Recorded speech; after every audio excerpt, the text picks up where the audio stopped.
विवाह सम्बन्धी बाइबलीय शिक्षाको यो अर्को अर्थात् पाँचौं श्रृङ्खलामा यहाँहरू सम्पूर्णलाई स्वागत छ। म तपाईको प्रिय साथी प्रकाश कैनी फेरि उपस्थित भएको छु। कृपा गरी यो भिडियोलाई अन्तिमसम्म हेर्नुहोला।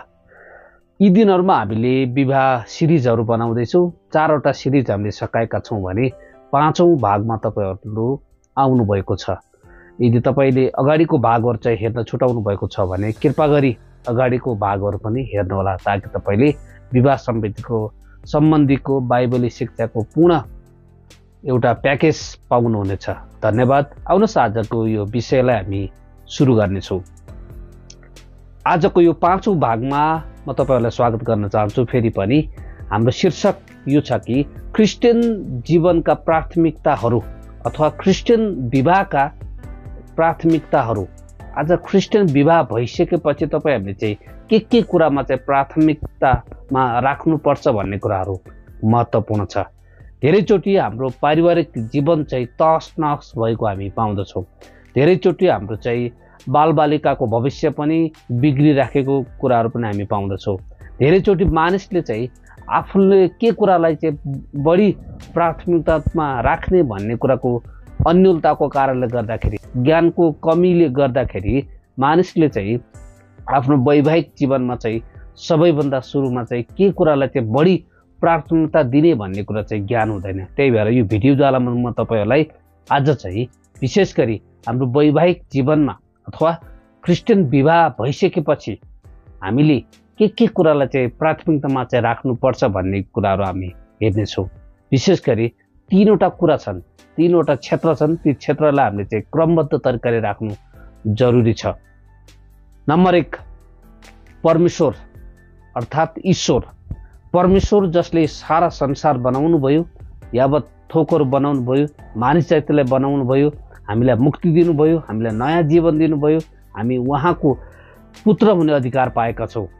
हो, उहाँकै प्रेमले चाहिँ गर्दाखेरि हाम्रा परिवारहरू बसालिएका छन्, हाम्रा सम्बन्धहरू चाहिँ बलिया भएका छन्। हामीले एकअर्कालाई प्रेम गर्न चाहिँ जानेका छौँ, एकअर्कालाई दिन जानेका छौँ, एकअर्कालाई उत्साह दिन जानेका छौँ। त्यसको साथसाथै हामीले चाहिँ उहाँको मण्डली, ख्रिस्टको मण्डली चाहिँ संसारमा हामीले चाहिँ बसाल्न सफल भइराखेका छौँ। यो ख्रिस्टको अनुग्रह, परमेश्वरको प्रेमको कारणले हामीलाई चाहिँ एउटा सुन्दर परिवार हामीले चाहिँ संसारमा बसाल्न सफल भएका छौँ।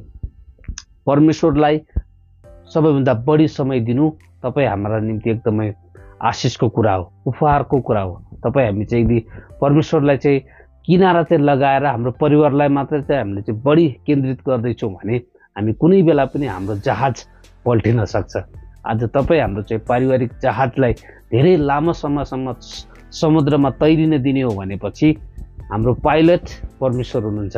हाम्रो परिवारको पाइलट, हाम्रो विश्वासको पाइलट उहाँ हुनुहुन्छ। उहाँले नै हाम्रा परिवारहरू, हाम्रा सम्बन्धहरू, हाम्रा प्रेमहरूमाथि चाहिँ राज गर्नुहुन्छ। परमेश्वरलाई पहिलो स्थान राख्नु क्रिस्चियन परिवारको सबैभन्दा महत्त्वपूर्ण काम हो। सबैभन्दा महत्त्वपूर्ण प्राथमिकतामा पार्ने भनेको नै नम्बर 1 परमेश्वर अथवा ख्रिस्ट, जसले सारा संसारलाई बनाउनु भयो। के कतै तपाईको परिवार, मेरो परिवार के कतै हामी चुकिराखेका छौँ त? यदि हामी चुक्दैछौँ भने आउनुहोस् आजदेखि नै हामी चाहिँ हाम्रो परिवारमा ख्रिस्ट अर्थात् परमेश्वरलाई चाहिँ पहिलो स्थान राखौँ।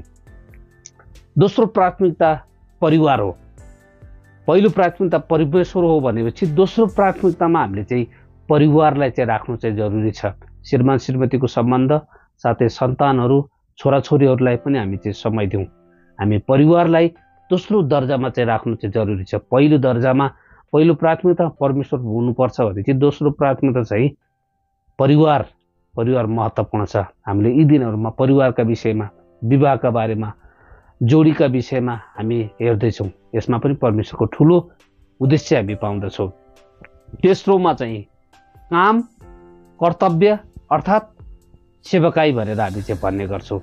यदि फुल टाइम तपाईँ सेवकाई हुनुहुन्छ भने मैले चाहिँ जान्नुपर्ने प्रमुख कारण चाहिँ के छ भने यी के कुरालाई चाहिँ प्राथमिकता चाहिँ दियौँ भने हाम्रो परिवार चाहिँ सफल हुन्छ। अर्थात् हाम्रो कामहरूमा हामीले चाहिँ आशिष पाउँछौँ, अथवा हाम्रा कर्तव्यहरूमा अर्थात् हाम्रो चाहिँ जागिरहरूमा, व्यवसायहरूमा अर्थात् हाम्रो चाहिँ सेवाकाईमा तपाईँ फुल टाइम सेवाकाईमा चाहिँ हुनुहुन्छ भने पनि तपाईँले चाहिँ यी तीनवटा कुराहरूलाई चाहिँ क्रमबद्ध तरिकाले चाहिँ राख्नुभयो भनेपछि यसमा परमेश्वरको महिमा हुनेछ र परमेश्वरले हाम्रा सबै कामहरूमा, हाम्रो परिवारहरूमा, हाम्रो सम्बन्धहरूमा, हाम्रो सेवाकाईहरूमा, हाम्रो कर्तव्यहरूमा उहाँले आशिष गर्नुहुन्छ। त्यही भएर आज यो छोटो भिडियोमा म तपाईँलाई यही उत्साह चाहिँ दिन चाहन्छु कि एउटा क्रिस्चियन परिवार अर्थात् चाहिँ क्रिस्चियन जीवनमा सबैभन्दा बढी प्राथमिकता चाहिँ राख्नुपर्ने कुरा चाहिँ पहिलो नम्बर परमेश्वर हुनुहुन्छ भनेपछि दोस्रोमा चाहिँ परिवार अनि तेस्रोमा चाहिँ काम, कर्तव्य, व्यवसाय अर्थात् सेवाकाई। यदि तपाईँ फुल टाइममा सेवाकाई हुनुहुन्छ भने तपाईँ सेवाकाईमा चाहिँ समय दिनुहोस्। यदि तपाईँ व्यापारी हुनुहुन्छ भने बिजनेसद्वारा पनि आफूलाई चाहिँ केन्द्रित गर्नुहोस्। यदि तपाईँ फुल टाइम सेवाकाईमा हुनुहुन्न भनेपछि तपाईँ व्यापारको साथसाथै विभिन्न क्षेत्रबाट पनि तपाईँले चाहिँ सेवाकाईलाई चाहिँ सहायता गर्न सक्नुहुन्छ अथवा मण्डलीलाई प्रेम देखाउन सक्नुहुन्छ। परमेश्वरको महान आज्ञा पुरा गर्न चाहिँ जसरी मण्डली लागि पर्दछ त्यसरी नै तपाईँले पनि आफ्नो क्षेत्रबाट चाहिँ गर्नुभयो सहायता अथवा चाहिँ आफ्नो क्षेत्रबाट चाहिँ जिम्मेवारी चाहिँ पुरा गर्नुभयो भनेपछि त्यसले चाहिँ ख्रिस्टको मण्डली अथवा परमेश्वरको इच्छा चाहिँ संसारमा पुरा हुनेछ। परमेश्वरले हामी सबैजनालाई आशिष दिनुभएको होस्। अब हामी चाहिँ अर्को एपिसोडमा अर्को भागमा चाहिँ भेट्नेछौँ। धन्यवाद। जय मसीह।